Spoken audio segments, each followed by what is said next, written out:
क्या आपको अपना पहला जन्मदिन याद है?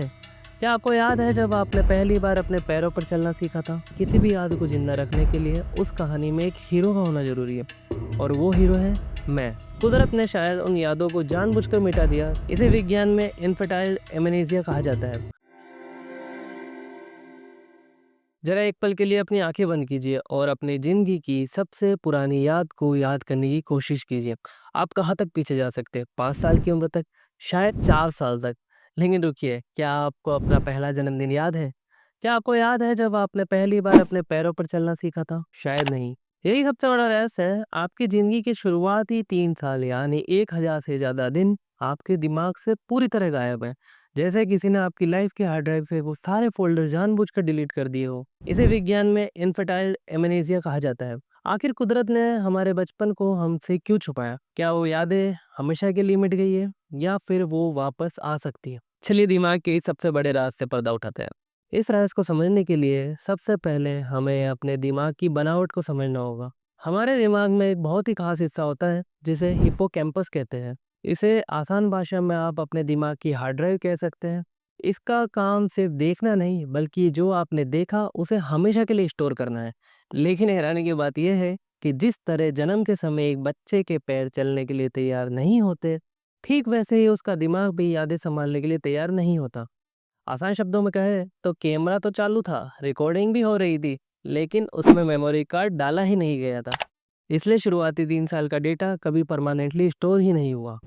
से सिस्टम का अधूरा होना ही वजह नहीं है। दूसरी वजह इससे भी ज़्यादा दिलचस्प है, जिसे विज्ञान में न्यूरोजेनेसिस कहते हैं। बचपन में इंसान का दिमाग शांत नहीं होता बल्कि वह विकास का एक तूफान चल रहा होता है।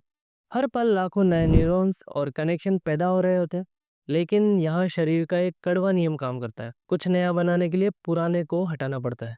वैज्ञानिकों के मुताबिक जब दिमाग में नए सेल्स इतनी तेजी से अपनी जगह बनाते हैं तो वे वहाँ पहले से मौजूद यादों के कनेक्शन को तोड़ देते हैं। आसान शब्दों में कहें तो हमारा दिमाग नई चीज़ों को सीखने और विकसित होने में इतना व्यस्त हो जाता है कि वह बचपन की उन पुरानी यादों को हमेशा के लिए ओवरराइट कर देता है। तीसरा और सबसे तार्किक कारण है भाषा। मनोवैज्ञानिक कहते हैं कि इंसान का दिमाग यादों को तस्वीरों में कम और एक कहानी के रूप में ज़्यादा याद रखता है। लेकिन समस्या यह है कि 2 साल से छोटे बच्चे के पास शब्द नहीं होते हैं। उस समय उसका शरीर दुनिया को सिर्फ एहसासों, आवाज़ों और इशारों में अनुभव कर रहा होता है। जब हम बड़े होते हैं तो हमारा दिमाग शब्दों में सोचना शुरू कर देता है।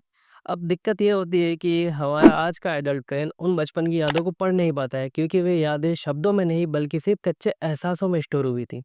यानी डेटा तो दिमाग में है लेकिन हमारे पास उसे डिकोड करने की जुबान नहीं है।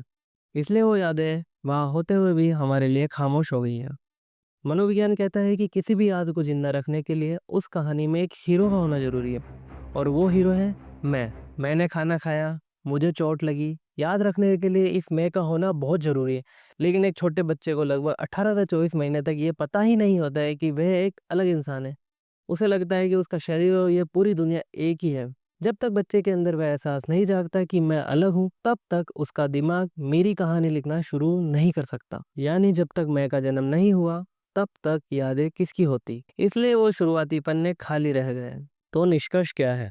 क्या बचपन के वो 3 साल हमारी ज़िंदगी से बेकार चले गए? बिल्कुल नहीं। विज्ञान मानता है कि भले ही हमें वो घटनाएं याद नहीं है, लेकिन उन पलों ने ही तय किया है कि आज हम कैसे इंसान हैं। हमें बचपन में कितना प्यार मिला या हम किस बात से डरे, ये सब हमारे सबकॉन्शियस में आज भी जिंदा है। ये हमारे स्वभाव और व्यक्तित्व की नींव है। कुदरत ने शायद उन यादों को जानबूझकर मिटा दिया ताकि हम पुरानी फाइल्स में अटकने की बजाय नई दुनिया को तेजी से सीख सकें। ये कोई गलती नहीं बल्कि विकास की कीमत है जो हम सब ने चुकाई है। अगर आज आपको एक मौका मिले अपने बचपन के उस अंधेरे कमरे में वापस झाँकने का और किसी एक पल को दोबारा जीने का, तो आप क्या देखना चाहेंगे? अपना पहला कदम या अपनी पहली आवाज़? नीचे कमेंट्स में लिखकर बताएं। अगर ये वीडियो आपको जानकारीपूर्ण लगा तो इसे शेयर करें और द मयूर शो को सब्सक्राइब करें। मिलता है अगले वीडियो में, तब तक के लिए धन्यवाद।